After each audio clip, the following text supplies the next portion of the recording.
Like, share, thumb up the video. I appreciate you. This is your sacred, magical, high chief priestess of the Most High God. She's dropping the tea. Shut the front door tarot. Come to give it to you real and raw. I'm going to play this video so that we can hear how humiliated these people are making themselves being a stalker in divine feminines and divine masculines energy. Okay? Their humiliation rituals are backfiring badly onto them. They are so obsessed with other people's energy, it's not funny. So let's listen to what's going on. One love. Welcome, dearly beloved anointed ones. The truth doesn't just reveal, it exposes, it terrifies, and it refuses to be ignored. Right now, there's someone out there who thought they could twist reality, manipulate perception, and corner you like prey. They built a world of lies, thinking it would cage you, thinking no one would notice. But here's the truth. People already see it. Studies show that the human brain detects deceit almost instantaneously, often before words are even spoken. That means every attempt to frame, slander, or target you is failing spectacularly in real time, and everyone around them is watching the unraveling like it's the season finale of a psychological thriller. And let's be honest, there's something almost comical in seeing someone work so hard to make you look bad, only to end up exposing themselves. It's like watching a cat try to herd humans, awkward, frantic, and utterly doomed. But unlike the humor of the situation, the stakes are very real. This isn't just about embarrassment, it's about who controls perception, truth, and ultimately who stands untouchable at the center while their plot collapses around them. By the end of this, you'll see exactly why people are now labeling them as unstable, obsessive, and yes, borderline psycho, and why no amount of lies can keep up with the reality you carry. Every move they make, every word they spin is a reflection of their own unraveling, and you are the immovable constant that exposes it all. Number one, they're collapsing under the weight of their own invented reality. They're collapsing under the weight of their own invented reality. Every lie they spun to try to trap or control you is now turning into a trap for themselves. What they thought would give them power is unraveling in front of everyone's eyes. The more they try to maintain their stories, the more impossible it becomes to keep track of what's true and what's fabricated. Each new lie builds on the last, creating a web so tangled that even they can no longer navigate it without stumbling. People around them start to notice inconsistencies, contradictions, and bizarre behavior. And slowly the mask they wore so confidently begins to slip. It's not that anyone is plotting against them, it's that reality has its own way of exposing deception. Their obsession with controlling perception has blinded them to how obvious it all looks. What was meant to make you look weak or unstable is now highlighting their own instability. Every conversation, every social interaction, every attempt to manipulate a situation becomes a showcase of their desperation and mental strain. Observers can see the anxiety behind their words, the tension behind their actions, the fear of being exposed. The more frantic their attempts, the more visible their collapse becomes. People start whispering, judging, and sharing stories that were never meant to leave private circles. And suddenly, the whole world is witnessing the fall of someone who once seemed untouchable. Their invented reality is no longer a shield. It's a prison. They are trapped in the stories they told, forced to defend lies that can't hold.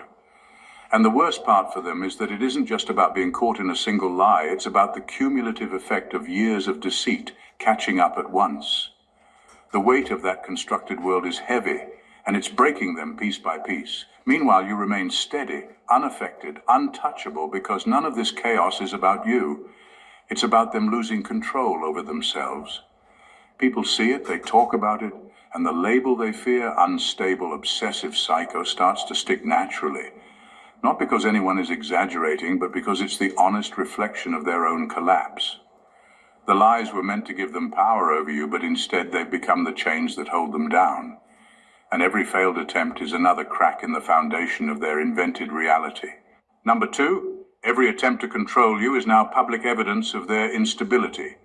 Every attempt they make to control you is now public evidence of their instability. What they thought would be a secret campaign, something subtle and unnoticed, has turned into a glaring display of desperation. Every word, every action meant to manipulate or undermine you is now on display for others to see, and the irony is brutal. They are trying to create an image of dominance, but instead, they're broadcasting their fear and obsession for the world to witness. People around them don't need to dig or investigate deeply. The cracks in their behavior are obvious. Nervous gestures, over-explained excuses, contradictions in stories, everything they do to cover up their intentions only reinforces the perception that they are unbalanced. Each failed attempt at manipulation adds another layer to the very image they are trying to hide. What was supposed to make them look in control instead screams out their lack of control. The more they push, the more chaotic their presence becomes, and the audience, friends, colleagues, and even strangers, can sense it instinctively. It doesn't take a trained eye to see the desperation behind their actions. Their instability becomes self-evident because it is consistent. Patterns emerge that reveal obsession, pettiness, and a fixation that can't be explained as casual concern. People start connecting the dots without needing your side of the story, and the picture that emerges is clear. Someone is dangerously unhinged and focused entirely on you. Even minor acts, when viewed in the larger context, become proof of their unraveling. Trying to control your narrative backfires because the world sees them trying so hard, overcompensating in ways that are both obvious and alarming. Their instability isn't hidden, it is magnified with every move they make. What they once hoped would intimidate or confuse others now convinces everyone that the problem is not you, it's them. Their obsession, their lies, their constant attempts at manipulation become self-documenting evidence of mental and emotional instability. They are creating a record of themselves unraveling in real time, and the more they struggle to maintain a false image, the more visible their instability becomes. While they thought they were orchestrating control, they've inadvertently created a showcase of their own fragility, and the world is watching every moment of it. Number 3. Their lies are turning into mirrors that show who they really are. Their lies are turning into mirrors that show who they really are. Every story they've spun, every accusation, every attempt to twist reality has begun to reflect back on them instead of their target. They wanted to shape perception, to create fear or doubt, but what they didn't realize is that the truth has a way of revealing the teller. The more they insist on a narrative that isn't real, the more people notice the cracks between what they say and what actually exists. Their obsession becomes visible, their insecurities obvious, and their need to control exposed. What they hoped would make them look strong only highlights their weakness. Lies are heavy, and carrying them demands energy, attention, and focus. Over time, their behavior becomes erratic because sustaining a false reality is exhausting. Every detail they try to fabricate, every conversation they manipulate, adds weight to a reflection they cannot escape. Others see the patterns, the overreactions, the contradictions, the constant defensiveness. What they wanted to hide is now on display, and those around them begin to understand the truth without even needing confirmation from you. Their actions speak louder than the words they tried to plant, revealing an obsession that borders on compulsion. People start to recognize the signs of someone who is over-invested in controlling another person, and that recognition translates to judgment. Their lies no longer protect them, they expose them. Even casual observers begin to understand the imbalance, the irrational focus, and the underlying insecurity that drives it all. Every attempt to spin the story, to maintain the illusion, only makes the mirror clearer. Their own reflection shows a person consumed by envy, fear, and a desperate need to dominate, which is exactly the opposite of what they intended. And the most striking part is how automatic this process is. They don't realize they're providing the evidence themselves. Their actions designed to distort reality are now the proof of their obsession, instability, and lack of control. People aren't just seeing what they do, they're seeing who they are. Their identity, once hidden behind lies, is now transparent, and it's not flattering. Every interaction, every conversation, every attempt at manipulation is a brushstroke in a portrait of their own unraveling, a portrait that others can't unsee. In trying to define you, they have inadvertently defined themselves, and the world is watching. Number 4, you are the magnet that reveals their weaknesses. Their presence in your life acts like a mirror, reflecting not what you are, but what they are trying and failing to hide. Every attempt they make to target, intimidate, or manipulate you doesn't just fizzle out. It backfires, highlighting cracks in their own character that were previously invisible. They think their schemes are clever, their lies hidden, their control absolute. In reality, each move they make becomes evidence of their own flaws. Their anger, overreactions, and desperate attempts at influence show the world that their instability is not just internal, it's visible, tangible, and undeniable. You didn't instigate the drama, yet your steady presence forces them to confront it anyway. They struggle to maintain a facade, and every slip, every inconsistency, every small moment of overcompensation becomes a spotlight, exposing them to everyone around. People begin to notice patterns. The overzealous attention, the petty attacks, the obsessive need to be seen as powerful. These are the things they never wanted anyone to see, yet their fixation on you broadcasts them louder than words ever could. The more they try to control or target you, the more obvious their weaknesses become. It's like their energy is being used against themselves. Every lie they tell, every manipulation attempt, every calculated move requires effort, focus, and attention. But instead of destabilizing you, it destabilizes them. The obsession becomes consuming, leaving no space for clarity or self-awareness, and their own flaws start to dominate every action. The very traits they hope to mask, jealousy, insecurity, arrogance, volatility, shine brighter than ever. People start piecing together a picture of someone unraveling, not because of you, but because of their own behavior. You are not just untouchable. You are the unavoidable truth that forces them into exposure. They can try to deflect, justify, or intimidate, but nothing works.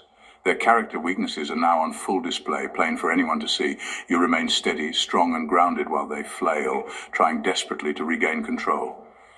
Your presence doesn't create chaos. It illuminates it, revealing every flaw they thought could stay hidden. And in that light, the world sees clearly. The problem was never you. The problem has always been them. Number 5. Everyone notices the disconnect between their words and reality. The moment someone starts saying one thing but acting in a completely different way, people notice it, even if they can't put it into words immediately. Human intuition is wired to detect inconsistencies, and repeated contradictions between what they claim and what actually exists create a visible tension that can't be ignored. Every exaggeration, every false accusation, every attempt to manipulate is weighed against the truth that surrounds you. People instinctively sense when reality doesn't line up with their narrative, and the more they try to force a story that isn't real, the more obvious their disconnect becomes. This isn't subtle, it's like a pattern forming in plain sight. Friends, colleagues, even casual observers begin to notice that something is off. What they intended as a controlled message to influence perception now backfires, leaving their credibility in tatters. The gap between their words and reality doesn't just make them look unreliable, it makes them appear unstable. People start questioning their motives, their judgment, and even their mental state. Every lie they tell, every story they spin becomes a contrast against the clarity and truth that you live openly. Observers don't need to analyze deeply, they can feel it instinctively. There's a tension between what's said and what's real, and that tension reflects poorly on them, not you. The more they try to reinforce their narrative, the more the world sees the desperation behind it. Their attempts to control perception highlight their own irrationality and obsession. They may think they're pulling strings or guiding opinions, but in reality their behavior acts as evidence of instability. Eventually, this disconnect becomes undeniable. People begin to share observations, to connect dots, and to quietly or openly call out the inconsistencies. Their credibility erodes piece by piece, and the perception that they are obsessive, controlling, or even psychologically unbalanced becomes self-evident. While they scramble to maintain control over their image, the world is already drawing conclusions based on observable reality, not the lies they feed.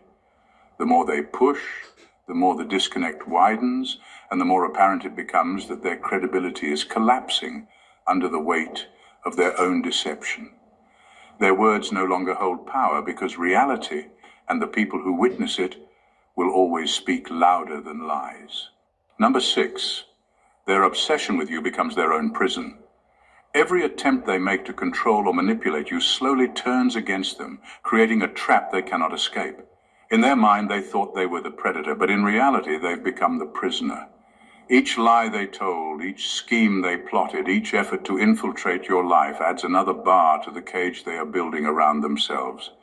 Their obsession consumes them entirely, leaving no space for rational thought, self-reflection, or even basic calm. Every action meant to destabilize you only tightens the grip of their own mental and emotional confinement. People around them begin to notice the patterns, the pacing, the overthinking, the repeated attempts to insert themselves where they don't belong. It becomes clear that their energy is not spent on productive or normal endeavors, but entirely focused on tracking, influencing, or undermining you. Their behavior starts to look erratic, desperate, and obsessive. The more they try to escape the consequences of their actions, the deeper they sink into the prison they constructed themselves. Others watching don't see a calculated mastermind, they see someone trapped by their own fixation. The label psycho isn't an exaggeration or an insult in this context. It's a logical conclusion drawn from observation. Their actions, driven by obsession, are irrational, unstable, and harmful to themselves. What was meant to intimidate or manipulate you has backfired entirely. The world sees a person imprisoned not by external forces, but by their own compulsion. Every lie, every attempt to control, every act of intimidation is a brick in the walls that surround them. Meanwhile, you remain unaffected, free, and clear. Their chaos does not touch you because you are not the one ensnared, they are. In trying to dominate your life, they've surrendered control over their own. Their obsession, once hidden beneath the surface, now defines them publicly, and the reality of their self-made prison is undeniable. They are caught in a loop of fear, envy, and fixation that they cannot break, and the more they struggle, the more visible their entrapment becomes. You are the calm, steady presence that exists outside their cage, witnessing the unraveling of someone who thought they could control you, only to find themselves completely confined by the very obsession they created. Number 7, every lie adds to their own isolation. Each false story, each exaggeration, each attempt to manipulate the narrative doesn't just fail to reach its intended target, it pushes away anyone who might have otherwise supported or even tolerated them.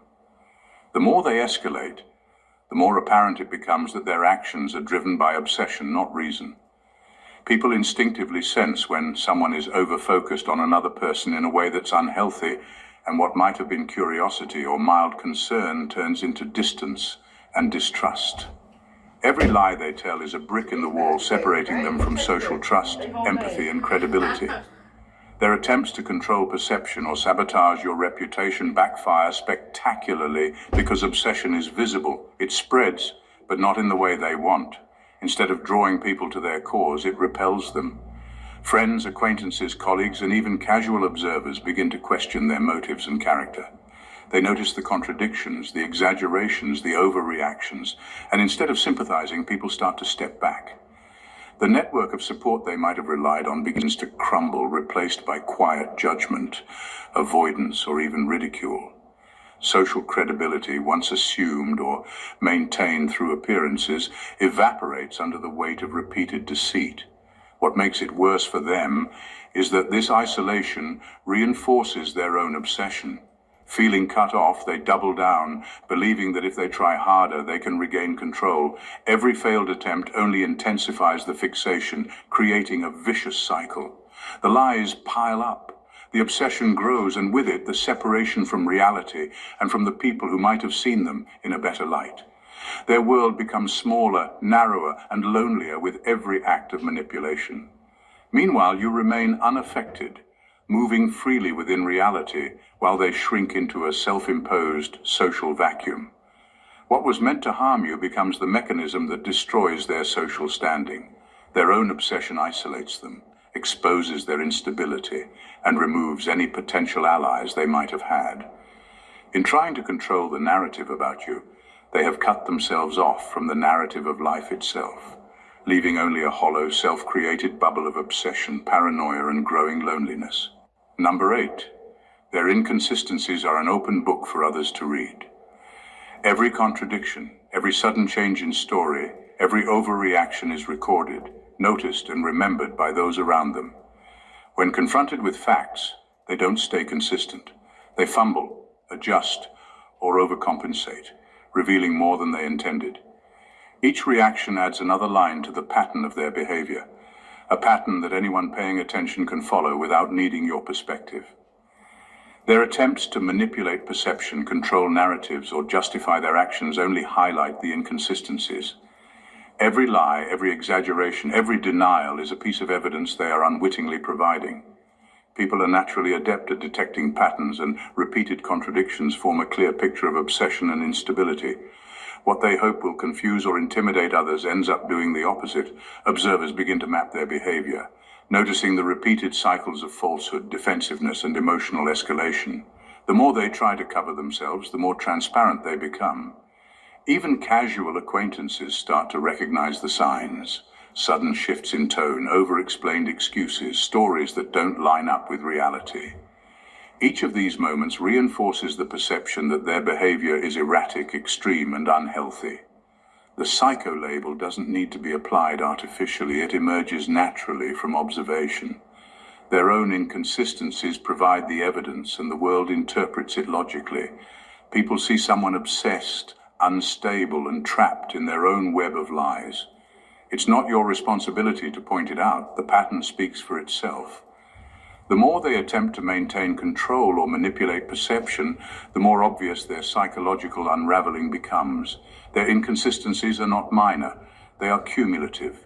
Each small slip adds to the larger story, and the audience, consciously or subconsciously, pieces together the truth. Attempts to appear rational or in control fail spectacularly, because their actions contradict their words repeatedly. What they hoped would secure influence or instill doubt instead confirms the opposite. They are fixated, irrational, and completely transparent to anyone paying attention.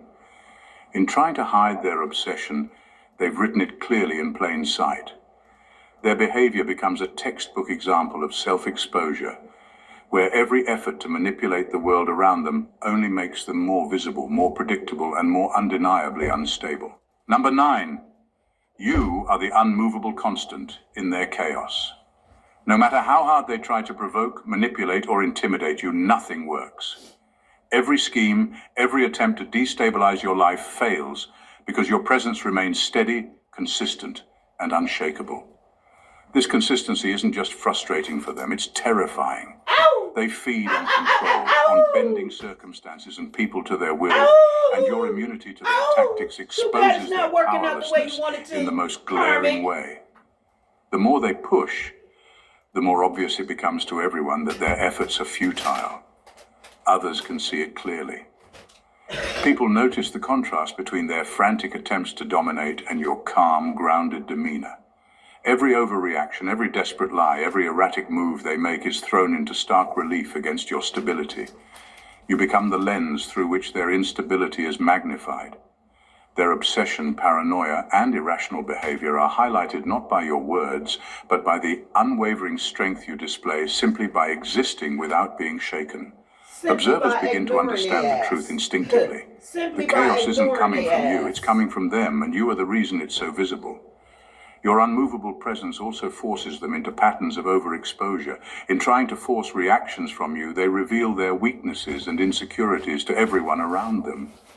They try to corner you, intimidate you, or manipulate circumstances, but your stability acts like a mirror, reflecting their flaws outward. Every failed attempt only adds to the evidence of their obsession and instability. The more they escalate, the more apparent it becomes that the problem has never been you, it has always been them. Being the constant in their chaos doesn't require confrontation, arguments, or demonstrations of strength. It's your refusal to be drawn into their games, your ability to remain steady while they spiral, that makes the difference. You are the immovable force in a storm they created, and in that dynamic, your power is undeniable. They can try to manipulate, lie, or provoke, but nothing sticks. And while they burn energy attempting the impossible, you remain untouched, unshaken, and fully aware, leaving them exposed, frustrated, and increasingly unhinged. Number 10. Their reputation fades while your truth expands. Every attempt they make to smear you, twist reality, or manipulate perception ends up bouncing back on them. Lies have a weight, and when they fail to land, that weight doesn't disappear. It crushes the credibility of the one who tried to wield it. The more they push false narratives, the clearer the contrast becomes between your integrity and their chaos. What was meant to damage your image only amplifies the truth of who you are, highlighting your steadiness, honesty, and clarity. Their actions, designed to intimidate or confuse, instead serve as proof of their obsession and instability. People around them start noticing the pattern. They see someone overinvested, desperate, and constantly overcompensating, and their natural response is to pull away, question motives, or simply stop listening. Meanwhile, your truth spreads effortlessly because it requires no manipulation, no spin, no desperate energy to maintain. Your reality stands firm, visible, and credible, while theirs collapses under the pressure of their own lies. The world begins to sense who the real threat is, and it's not you. Even subtle interactions work in your favor. Each failed scheme, each contradictory statement, each frantic attempt to control perception reinforces the narrative that they are unstable, obsessed, and increasingly untrustworthy. People may not consciously realize why, but they start rooting against them and sympathizing with you. The imbalance is obvious. One person is transparent, grounded, and consistent. The other is frantic, inconsistent, and consumed by obsession. Their reputation erodes naturally, organically, as observers piece together the truth from the evidence they provide themselves. What's remarkable is that you don't have to fight or defend yourself aggressively. Their collapse, fueled by their own lies, does all the work. Every failed attack strengthens your position, expands your credibility, and exposes their instability for all to see. In trying to tarnish your image, they have instead highlighted their own madness, and the world takes note. While they flail, your truth grows quietly, powerfully, and undeniably, leaving them isolated, discredited, and overshadowed by the very reality they tried and failed to suppress. Number 11. People see the pattern before they see the person. Their actions are not isolated incidents, they are repeated, predictable, and relentless. Every attempt to target, manipulate, or intimidate you adds another layer to a pattern that is impossible to ignore. Observers don't need to hear explanations or testimonies. They see the behavior itself over and over and begin to recognize the obsession without anyone pointing it out. One act might be dismissed as coincidence or a misunderstanding, but repetition leaves no room for doubt. Patterns speak louder than words because they reveal intent, focus, and consistency in a way that single moments cannot. As these behaviors accumulate, a story writes itself. People notice the same overreactions, the same manipulations, the same intrusive actions happening again and again. It doesn't matter whether you respond or stay silent. The pattern is already visible. Others begin to understand the situation through observation alone. The person behind the actions becomes secondary. The behavior defines them. Their obsession, fixation, and instability are laid bare, and the more frantic or manipulative they become, the clearer the picture grows. Patterns also make it easy for others to connect the dots. Once the repetition is established, their motives, emotional instability, and irrational focus on you become undeniable.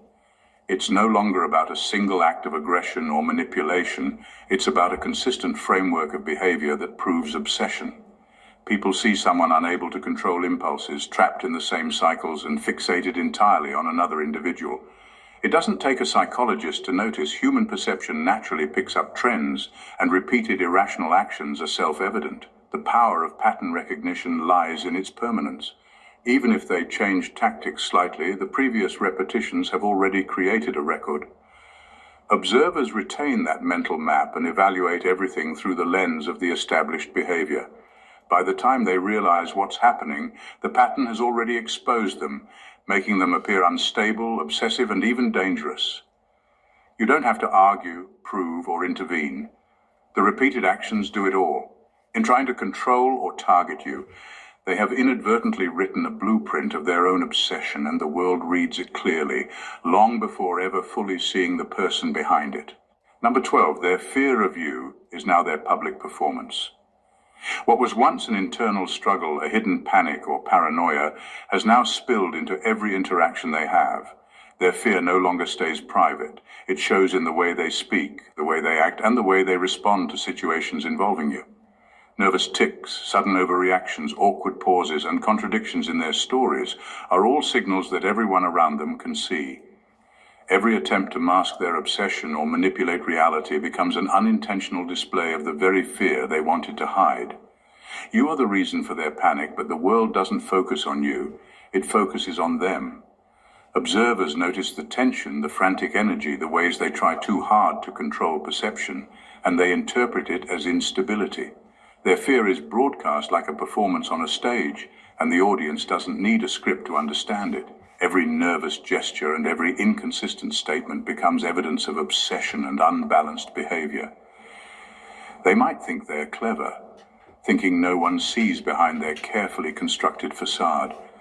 But every action betrays the anxiety and desperation they feel internally.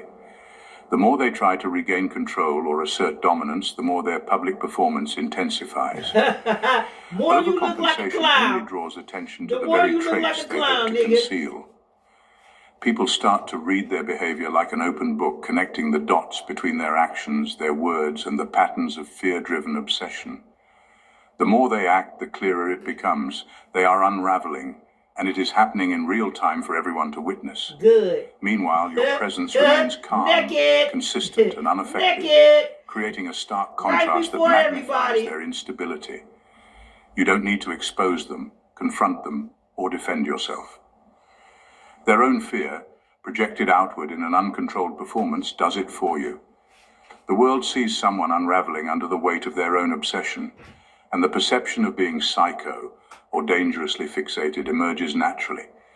You are untouchable in this dynamic, and their unraveling becomes the show everyone else can't stop watching. We're almost there. Everything's gonna be okay. Oh, no, The Great let me pause Northwest it, y'all. became one big It's a dream for commercial. man's era. Car? Basically, the humiliation spell is backfiring on them. And the very things that they breaking their neck trying to fuck do in my energy, in your energy, is the very things that's humiliating their ass. Okay? And it sounds like an equal trade to me. Their lies become self-proof of obsession. Every time they try to manipulate reality, spin a story, or create a narrative against you, they are unknowingly leaving a trail that exposes their fixation. Each exaggeration, every distortion of the truth, and every attempt to control perception becomes tangible evidence of how consumed they are by you. What they intended as a shield or weapon ends up functioning as a spotlight, illuminating the depth of their obsession for anyone paying attention. The lies no longer serve their purpose. Instead, they document their own irrational focus. People around them start to notice the patterns. The repeated twists, inconsistencies, and overreactions signal more than just dishonesty. They reveal an unhealthy, consuming fixation. Observers don't need insider knowledge to see it. Their behavior alone communicates it clearly. The more elaborate the lie, the more it exposes the obsessive energy behind it. What was meant to intimidate or destabilize you now confirms to everyone else that their actions are driven not by reason or logic, but by an uncontrollable compulsion. This self-generated proof extends beyond credibility. It speaks to their psychological state. Attempts to manipulate or frame you become case studies in their obsession, offering a live demonstration of someone consumed by fixation. It's no longer about the content of the lies. They've become irrelevant. The pattern of behavior, the intensity of focus, and the repeated targeting all scream of instability.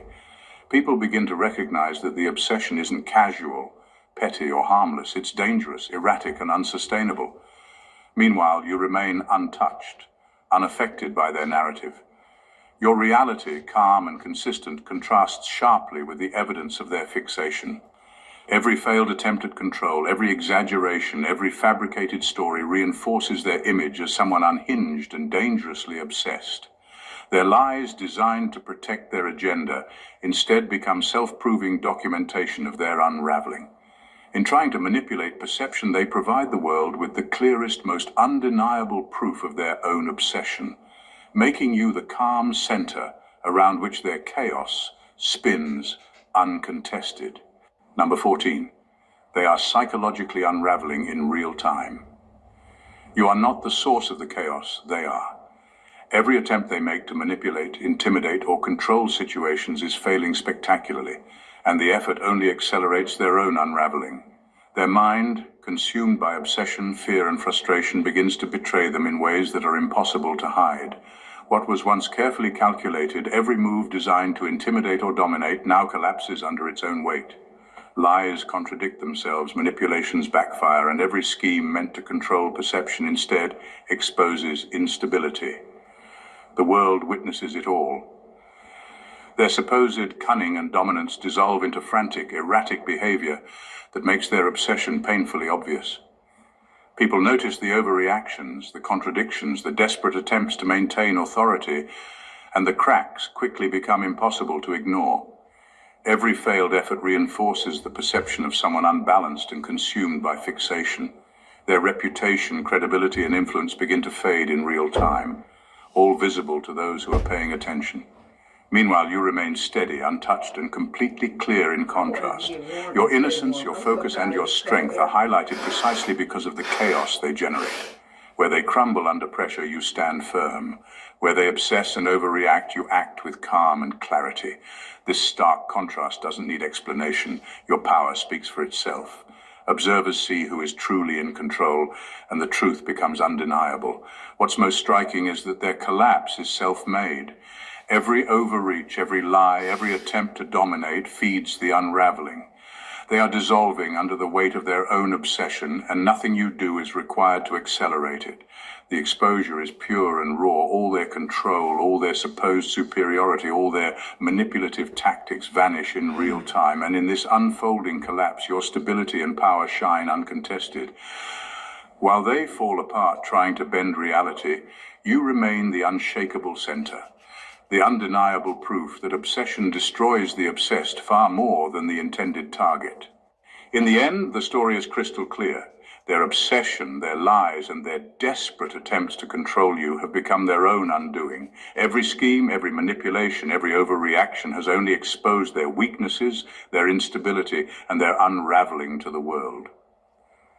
They are the architects of their own chaos, and the more they fight to dominate or discredit you, the more visible their obsession becomes.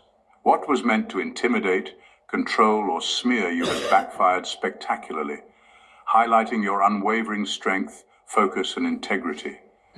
You remain the unmovable constant in the storm they created. While they collapse under the weight of their own lies, patterns, and paranoia, your calm, clarity, and power shine in stark contrast. Observers notice the differences instinctively, the obsession, the erratic behavior, the overcompensation. It all points back to them, not you. Their credibility fades while yours expands, not through words or explanations, but through the undeniable reality of their unraveling.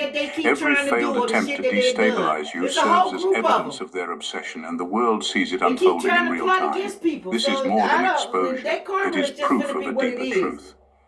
The universe does not need to intervene when someone is consumed by their own fixation. That's a whole nother video. You are the steady presence that reveals their instability.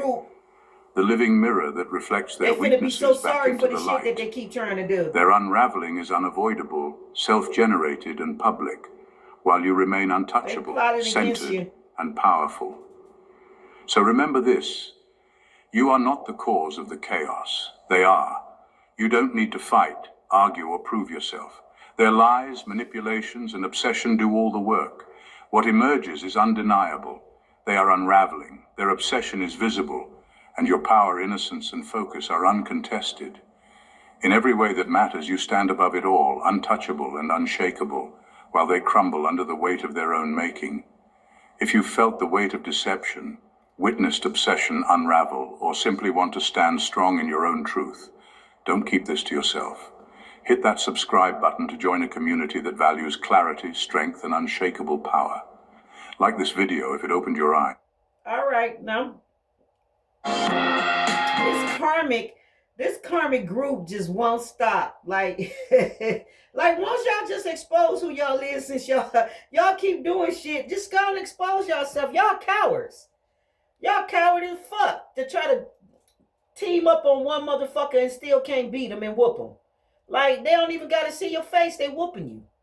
Welcome the Anointed Ones. Like, really? When a pack of wolves can't take down a lion, they eventually turn on each other. Y'all a pack of wolves that can't take down a motherfucking lion. like I can't make this shit up. Family. Let's be brutally honest.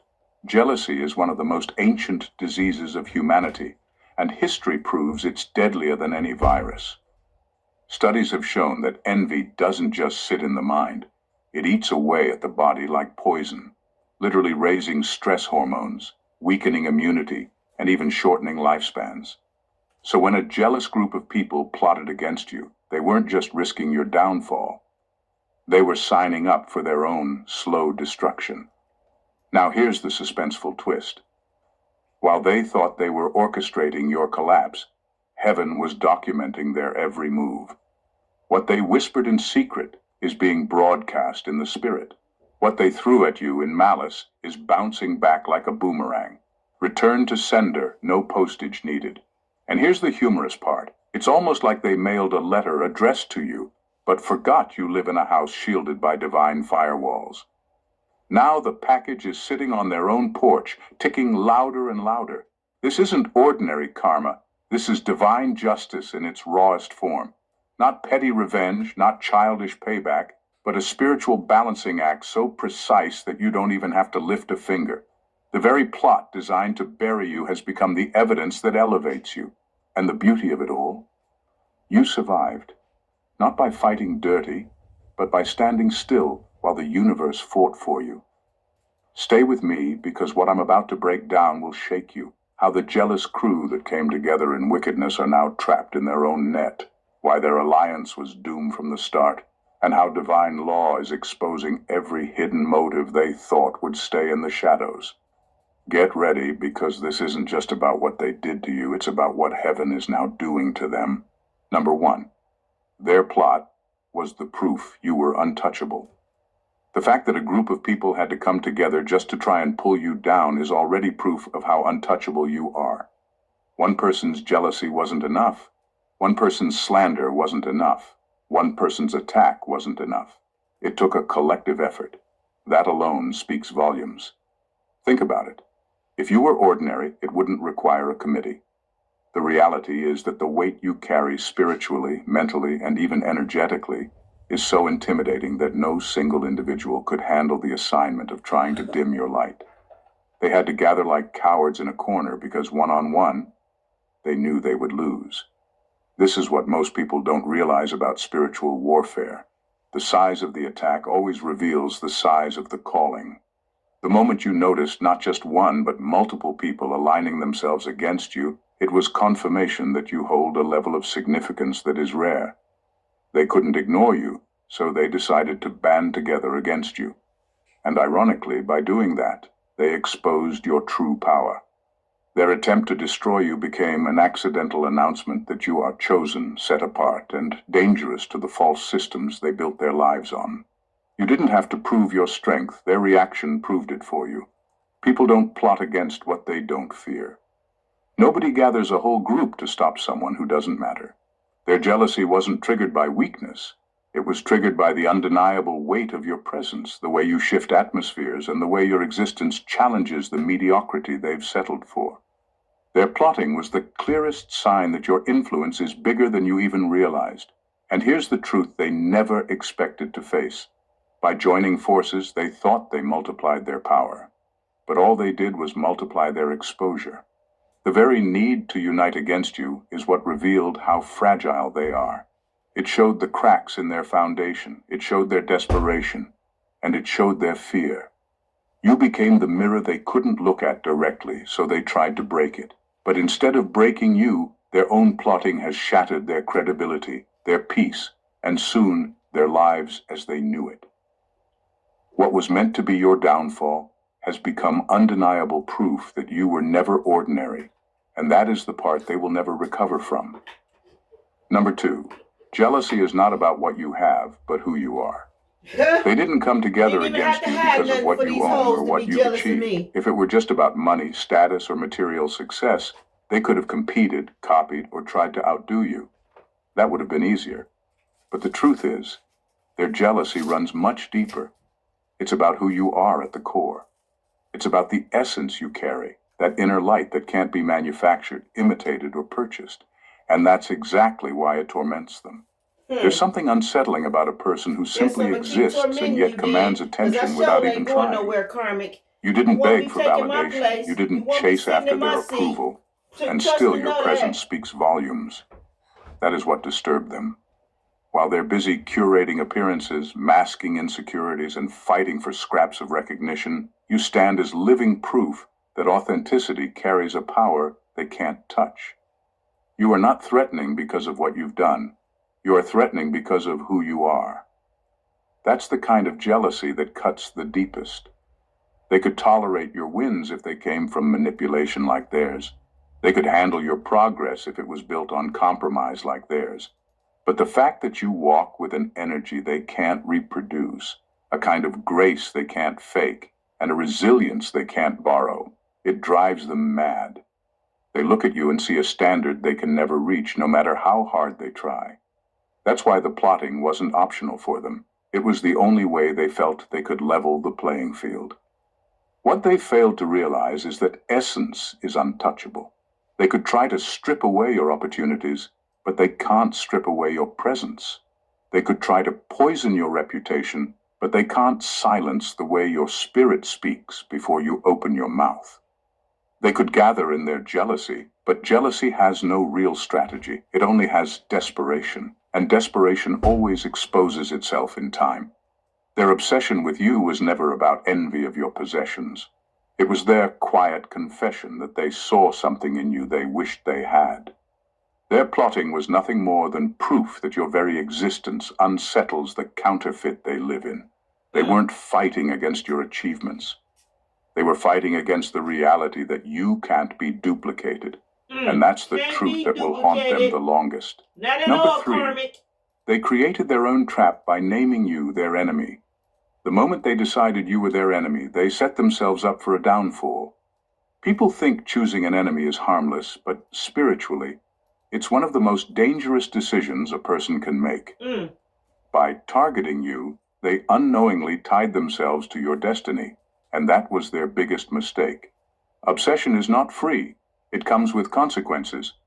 The energy they put into plotting against you wasn't just wasted. It became a cord connecting them to the very fate they wanted to destroy. This is where divine law comes into play.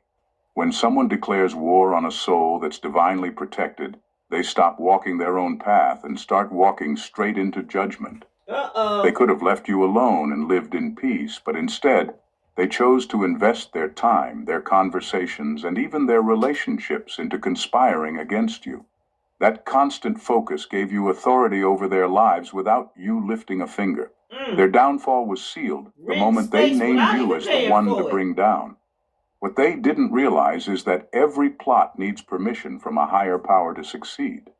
And in this case, heaven denied them before they even began.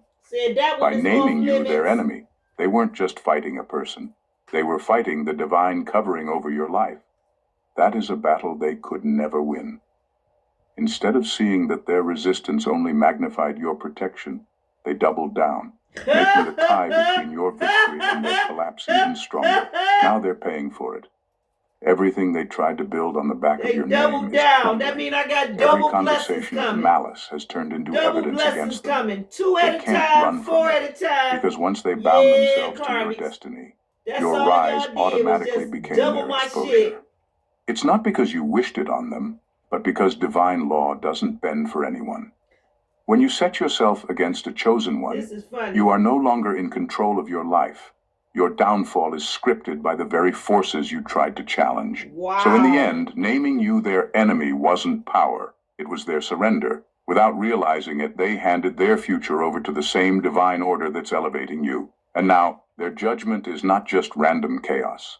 It is the natural consequence of a choice they should have never made. Number 4, divine justice does not mirror human revenge. Divine justice is on a completely different level than human revenge, and that's what makes it so powerful. When people hurt us, it's natural to want to see them hurt the same way. That's human instinct. But God doesn't work like that. He doesn't waste time with petty payback, because his justice isn't about making someone cry for the sake of entertainment. It's about restoring balance, setting things right, and showing everyone that there is a higher law that can't be tampered with. That's why your vindication doesn't come from you trying to get even. You don't have to lower yourself to their level to see results. Divine justice works with precision. It doesn't throw random punishment around. It goes straight to the source of the wrongdoing and flips it back on them in a way that no one could have planned. Every lie they told about you ends up becoming the very thing that reveals their character. Every curse they sent your way ends up tying them up spiritually. And every plot they carefully put together to trap you has now become the exact place they're stuck in. That's not coincidence, that's surgical justice. The beauty of divine justice is that it leaves no loose ends. When humans take revenge, it usually creates more chaos, more bitterness, and more cycles of retaliation. But when God steps in, the balance is restored without you having to compromise your integrity. Your hands stay clean while theirs are exposed for what they truly are. That's why when people see your vindication, it carries weight. It doesn't look like drama, it looks like truth being unveiled. And here's the part that really shakes them. Divine justice always matches the seed. If they sowed lies, their downfall will be exposure. If they sowed betrayal, they'll be betrayed by their own circle. If they sowed traps, they'll find themselves ensnared. There's no randomness about it. What you send out is exactly what comes back, and it's multiplied. That's how God proves he doesn't play favorites, he plays fair. So no, you don't need to take comfort in watching them suffer. You take comfort in watching the precision of heaven restore order, while you continue to rise untouched. Their collapse isn't chaos. It's proof that divine law is alive and cannot be escaped. Number 5. The group became a cage for themselves. They believed that coming together against you would make them stronger. In their minds, unity was the key to victory.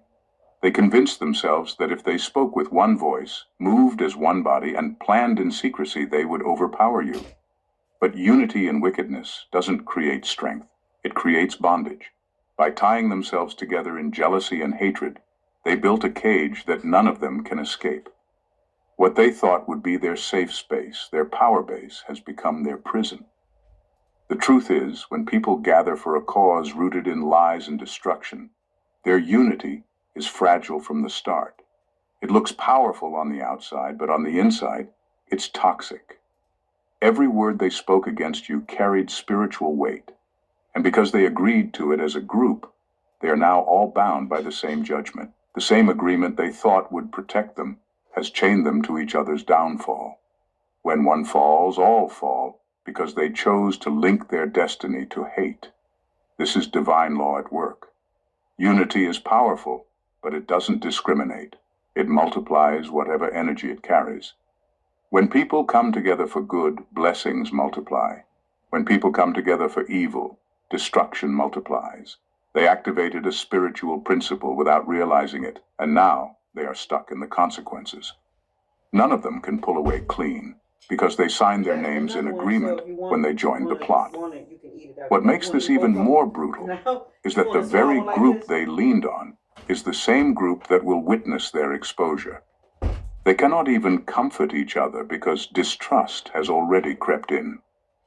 Each one is silently wondering who will be the first to crack, who will confess, who will betray the rest to save themselves.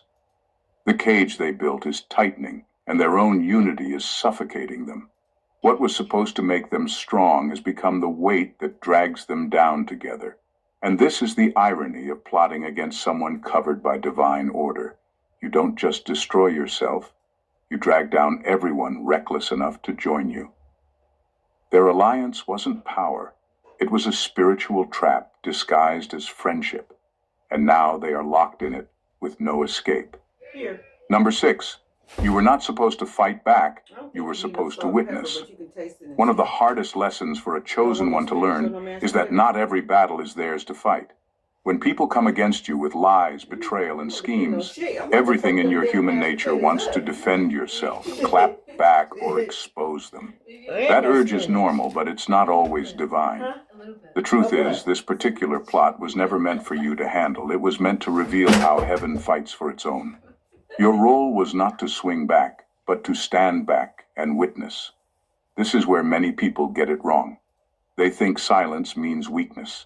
They assume you didn't respond because you were scared, unsure, or caught off guard. Please. What they will never understand is that your silence was a strategy higher than anything they could comprehend. Casting my pearls By among refusing to fucking retaliate, you weren't giving up the fight. Oh, God. You were handing it over to a court far more powerful than human hands. You were saying, this one belongs to God.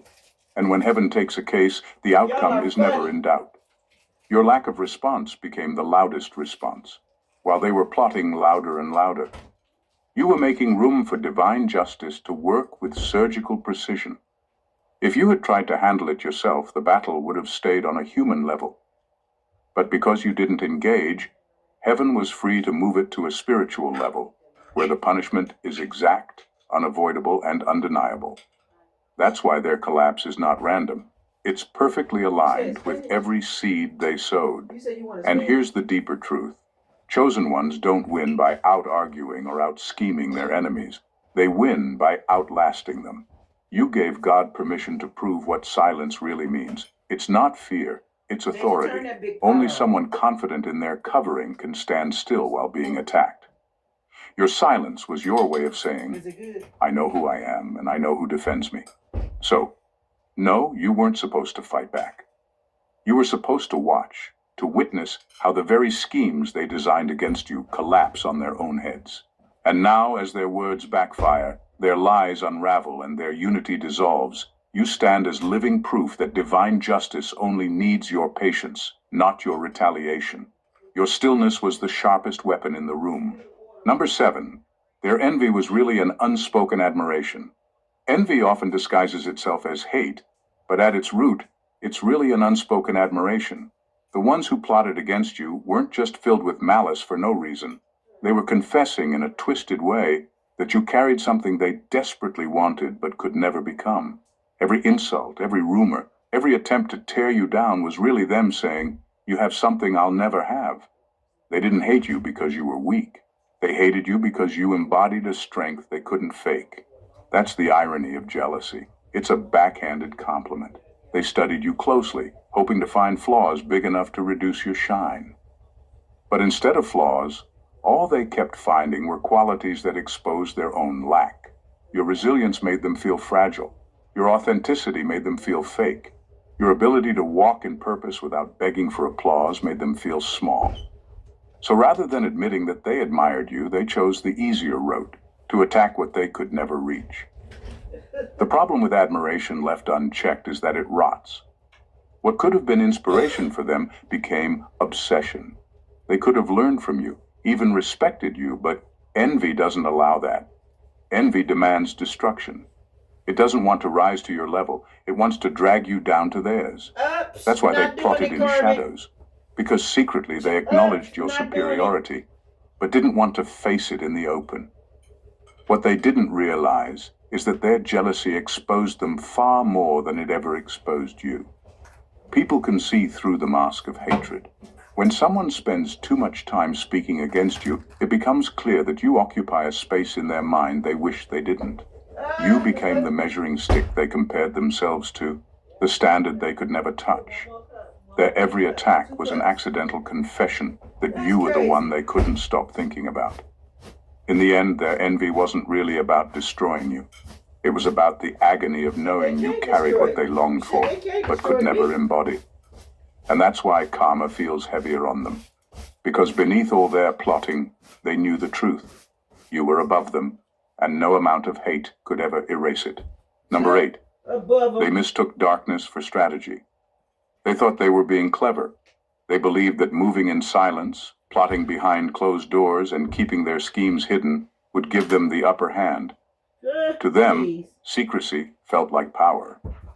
But what they didn't understand is that darkness is not strategy. It's just a delay of exposure. When the target of your schemes is someone protected by divine light, hiding doesn't protect you. It only ensures that when you are exposed, it will be louder, clearer, and more humiliating. I can't make it up. This is one of the oldest spiritual laws. What is whispered in the dark eventually echoes in the open. They mistook their Like temporary everything that you try to invisibility do as to me is gonna success, be 10 but heaven times was recording every stronger detail. on Their your meetings, ass. their So words, their whatever it fake is, just know smiles, it's their gonna be subtle 10 betrayals. times worse None of it slipped for past you. the eyes of divine order. So you better The choose very thing wisely. they thought made them safe was the thing that made their downfall inevitable, because light and darkness don't coexist for long. When light shows up, darkness is forced to flee, and exposure becomes unavoidable. The arrogance in their thinking is what sealed their fate. They assumed that if nobody knew what they were doing, the damage would stick, and they could escape accountability. But secrecy doesn't equal safety. It equals storage. All they did was store up judgment that would eventually pour out at the right time. And when judgment comes, it never arrives quietly. It comes in broad daylight, when everyone can see, when there's no room left for excuses or cover-ups. Now the very whispers they thought were safe are becoming their loudest testimony. The lies they crafted in shadows are circling back, but this time as evidence. The strategies they thought were clever are unraveling into public embarrassment. And the more they try to hide, the more obvious their guilt becomes. That's the curse of moving in darkness. It gives you a false sense of control until light arrives, and then it exposes every crack you tried to cover. So their strategy wasn't strategy at all. It was arrogance dressed as wisdom. And because they dared to use darkness against a child of light, exposure wasn't just possible, it was guaranteed. Their secret has become their sentence, and now what they thought nobody would ever know is the very thing everybody is talking about. Number 9. The weight of their actions is generational. The seriousness of what they did goes far beyond their own lives. When someone rises up against a person covered by divine order, they aren't just gambling with their present. They're gambling with their bloodline. That's the weight of spiritual law. It doesn't only measure the individual, it measures the ripple effect. Their actions weren't isolated events, they carried seeds. And seeds, whether good or bad, don't stop at one harvest. They keep multiplying, sometimes long after the planter is gone. This is why divine justice feels heavier when it touches those who plotted against you. Their choices weren't just about gossip, lies, or betrayal. They tampered with a life chosen and protected. And when someone violates divine covering, the consequences don't just bounce back on them, they extend into the generations connected to them. The residue of their jealousy, their deceit, and their wickedness doesn't vanish. It attaches itself to their lineage until someone consciously breaks it. It may sound harsh, but it's the truth. What they meant for you, their children and grandchildren may taste. Just as blessings flow through generations, so do curses when fueled by wickedness. A seed of envy planted today can grow into patterns of failure, brokenness, or misfortune tomorrow. Not because God is unfair, but because spiritual law is consistent. By choosing to plot against you, they signed their family into a contract of consequences they never considered. Oh no, not the family. This immune-supporting chia pudding with the total immune blend from Vimergy has... With this behavior, you put the whole family in the shit. Now everybody can get karma or can get it. And they don't even know what the fuck going on. They don't even know why shit happening to them. And it's because of your ass. Wow. Wow. I hope it was worth it, Karmic. You little karmic group. I hope it was worth it. You put your whole family at risk of getting karma and having it really hard in their life. Kids and all. So when they getting beat the fuck up in school or they going through some crazy ass depression and you don't know and it's turning into suicide and you walk into in their room one day and they laying there dead, it's gonna be because of your fuck shit that you did. You gonna be the reason why that baby is being attacked by spirits and all that type of shit and they don't know why. You're gonna be the reason why. Per layer. This isn't even about revenge. It's about balance. Divine justice doesn't just punish, it teaches. Their descendants may now have to wrestle with the same darkness their parents or grandparents tried to unleash on you, forced to confront it so that they can break free. The bloodline carries the memory of those actions, and until someone chooses differently, the weight remains. This is why it's never wise to touch a chosen one. When you harm someone under divine covering, you don't just hurt yourself. You place an unnecessary burden on those who come after you. What they thought was a private scheme has now become a generational story. And while you rise, free and vindicated, their lineage may be left asking why misfortune keeps knocking at their door. That's not coincidence. It's the generational echo of choices made in arrogance against someone they were never supposed to touch. Number 10, your survival was the ultimate judgment. No, that can't go in The there. harshest judgment against them was never the chaos in their own lives. It was the fact that you survived. Survival in this case was more than just getting through. It was your living testimony that everything they worked for, all the energy they wasted, and every scheme they put together ended in complete failure. Nothing strikes harder than realizing that despite the effort, despite the numbers, despite the lies, you are still standing tall while they are left with nothing to show for it. Nothing. This is what makes survival such a brutal form of justice. Every day you wake up in peace, it screams louder than any argument you could ever make. Sure do. Every step forward you take is a direct contradiction to the outcome they planned for you. They wanted to see you broken, but you're building. They wanted to see you silenced, but your voice is stronger. They wanted to see you erased, but your presence has only grown. Their punishment is being forced to watch the very thing they said would never happen, your rise, unfold right in front of them. The human mind can't easily recover from this type of defeat. It's one thing to lose, but it's another to lose after investing so much into someone else's downfall. Right. They didn't just fail, they failed publicly, because the evidence of your survival is visible to everyone. Their lies don't hold weight because you are living proof that the narrative they tried to paint was false. That's why your existence alone is enough to torment them. It keeps proving them wrong without you ever having to say a word. And the beauty of it is that your survival didn't require you to fight dirty or meet them at their level. You didn't have to lower yourself. You simply had to keep moving forward. That's why it cut so deep for them. It wasn't that you outplayed them, it's that you outlasted them. The fact that you continued to breathe, to grow, to rise, and to flourish while their schemes crumbled is the clearest evidence that divine justice was always in your favor. So yes, the ultimate judgment was not in their suffering, it was in your survival. You became the proof that no weapon formed against you could prosper, and every breath you take in freedom is their loudest and most painful reminder of defeat. Number 11. Their bonding over hate became their undoing. What brought them together in the first place was never real unity. It was their mutual hatred for you. That was the only common thread holding them together. They didn't truly trust each other. They didn't genuinely care for each other. And they certainly didn't have each other's best interests at heart. All they had in common was their envy of you. And envy is one of the weakest foundations you can ever build on. Anything that starts with hate is destined to collapse. Because hate is unstable. It burns hot, but it doesn't last. This is why their so-called alliance is now crumbling.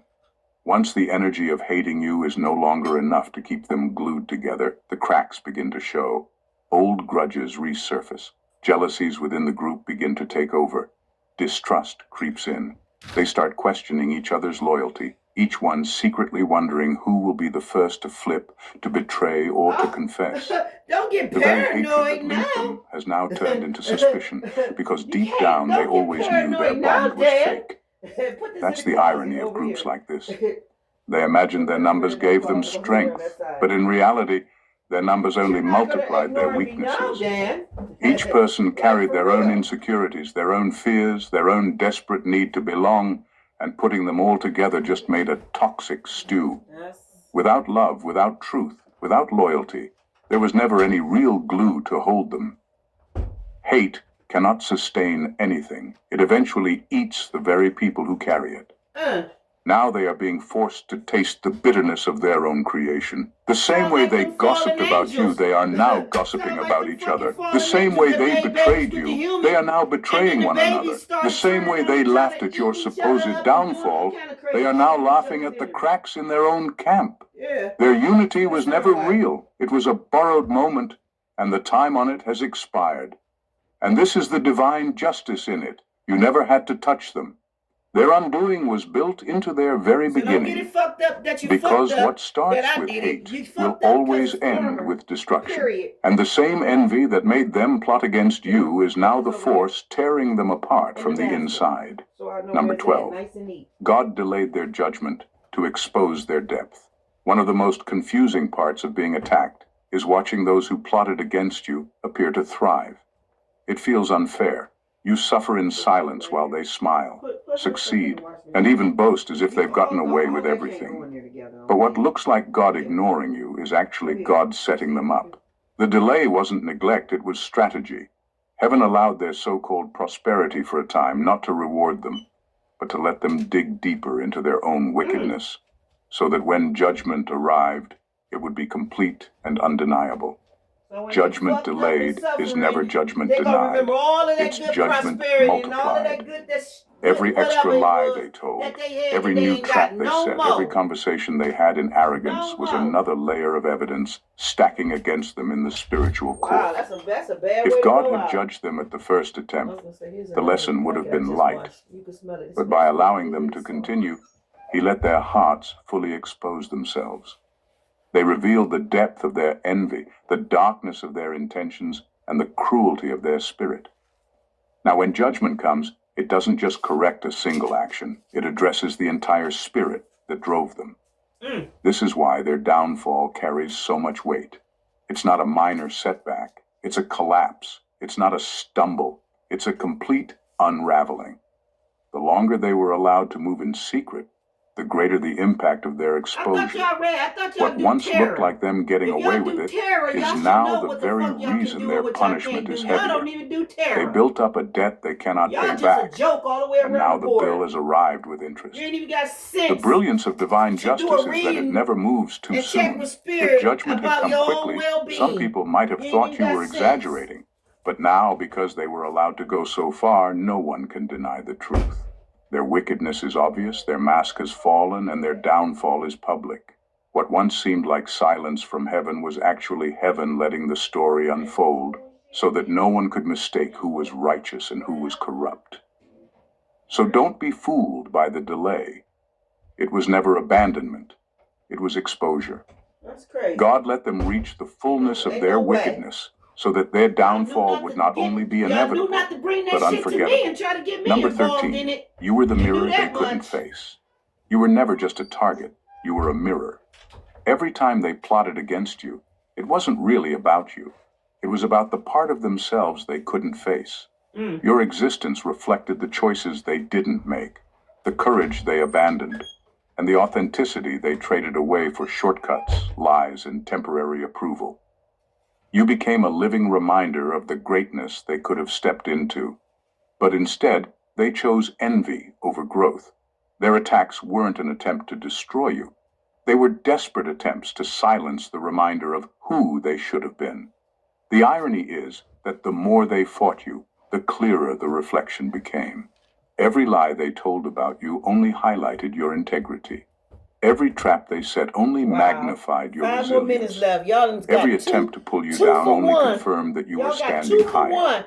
Instead of erasing the mirror, they polished it. And so, in the end, they couldn't escape the reflection. They sharpened it. This is why their punishment feels heavier. Divine justice didn't just strip away what they built on deceit, it left them with themselves. There is no torment more severe than having to sit with the truth of your wasted potential. Losing material things stings, but losing the illusion you've built around your own identity is devastating. They are now forced to live with the reality that while they were busy plotting your downfall, you were growing, surviving, and becoming everything they secretly wish they had the strength to be. That is the weight of true karma. It leaves them alone with themselves. They are no longer distracted by schemes, gossip, or group hate. The silence they mocked you for is now the silence that surrounds them. And in that silence, the mirror stands unshakable, showing them what they could have been if they had chosen differently. Your survival was never just victory, it was exposure. It revealed that they never hated you. They hated the truth your life reflected back at them. They can no longer deny that their envy was an unspoken confession of admiration. Their punishment isn't just what they lost, It's what they now have to face every single day. The undeniable proof that they were the architects of their own downfall. Number 14. Karma was never about punishing them, it was about elevating you. Karma, in its purest form, was never crafted to entertain revenge fantasies. It was designed to realign what was out of order. When people plotted against you, the easy assumption would be that justice means watching them fall flat. But divine order works with greater precision. The collapse of their schemes isn't really centered on them at all. It's centered on you. Every single attempt they made to diminish you was converted into elevation. They thought they were digging holes for your burial, but in truth, they were laying the foundation stones for your rise. The vindication wasn't meant to soothe your anger. It was meant to restore balance. For too long, their lies and manipulations tried to bend reality, to paint you in colors that never belonged to you. Divine justice didn't just correct that, it reversed it. The shame they tried to put on you now sits on them, while the honor they tried to withhold is being handed back to you in overflowing measure. Their collapse doesn't float in isolation. It transfers momentum. Their exposure becomes your visibility. Their downfall becomes your breakthrough. Their resistance becomes your propulsion. This is why chosen ones often rise in unusual, unexpected ways. The very energy used against you becomes fuel for your next dimension. What was whispered about you in secret is now the conversation that elevates your name. What was used to mock you is the very narrative that reveals your strength. And so, your vindication is not passive, it is transformative. You don't just walk away intact, you walk away enthroned. That is the precision of divine justice. It never wastes pain. It doesn't let your endurance sit without reward. Their plotting became your staircase, each betrayal a step higher, each attempt to silence you a platform for your voice, each weapon formed against you an unintentional confirmation of your calling. So while they collapse under the weight of their own schemes, you rise under the weight of grace. That is why your survival and success sting them the most. It proves that what was designed to bury you became the very thing that lifted you. Karma was never about punishing them. It was about ensuring you stood taller, clearer, and stronger than before. It was never their story. It was always yours. The story of those who plotted against you is not just a tale of envy, betrayal, or failure. It is a testament to the power of divine order and the inevitability of justice. Every lie they told, every scheme they crafted, every ounce of hatred they poured into their conspiracy was never wasted. It became the proof of your untouchable nature, the mirror reflecting their own limitations, and the staircase that elevated you higher than they could ever reach. Their unity in wickedness became their prison, their obsession became exposure, and their hatred became evidence of your unmatched essence. You didn't have to fight, argue, or retaliate. Your silence was not weakness, it was alignment with a force far greater than any human plotting. Every attempt to bring you down only revealed your resilience, your divine covering, and the truth that nothing built in envy can stand against what is meant to rise. Their collapse is not chaos. It is surgical justice, precise, undeniable, and complete. The lessons of their failure extend beyond them, echoing through generations, exposing the depth of human envy, and highlighting the relentless protection surrounding those chosen for greatness. And here is the ultimate truth. Karma was never about punishing them, it was about elevating you. Every attack, every hidden whisper, every plotted downfall was converted into momentum that lifted you higher. What was meant to harm you became proof of your power.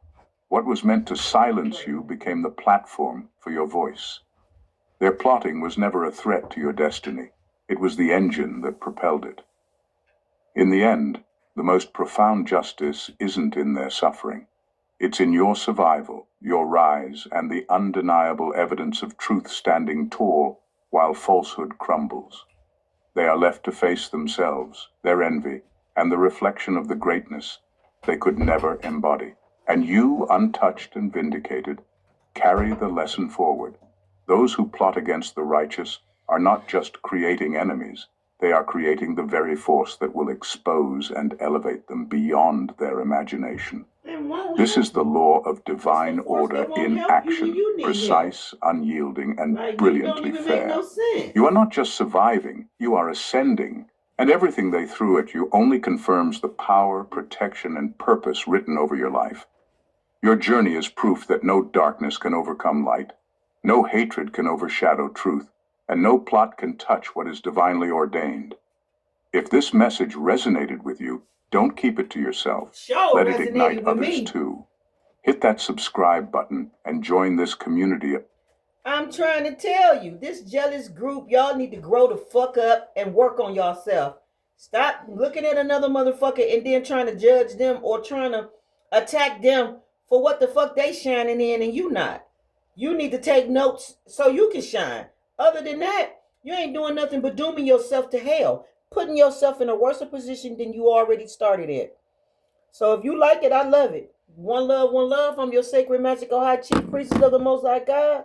Come to give it to you real and raw. Here it is, divine feminine, divine masculine. This is what they really going through. No matter what smile, facade, or whatever mask they think they wearing, we know the real and I know the truth of what's going on. And this is it. One love.